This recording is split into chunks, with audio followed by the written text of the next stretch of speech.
ताज़ा कार्रवाई में यकम नवंबर को इस्लामाबाद और पुलवामा अजला में 4 कश्मीरी नौजवानों को शहीद कर दिया। फौजी टीम नौजवानों को जिला पुलवामा के इलाके खांडीपुरा में मुआसरे और तलाशी की इस कार्रवाई के दौरान शहीद किया। काबिल फौजियों ने उसी तरह की एक और कार्रवाई में जिला इस्लामाबाद के इलाके सिविकन बजबहाड़ा में नौजवान को शहीद किया।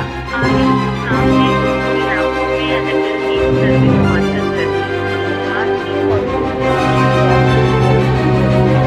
कार्रवाई में गुज़श्ता माह अक्टूबर के दौरान 14 कश्मीरियों को शहीद किया। कश्मीर मीडिया के जारी करदा आदाद व शुमार के मुताबिक फौजियों ने इनमें से 6 अफराद को जारी मुकाबलों में दौरान हिरासत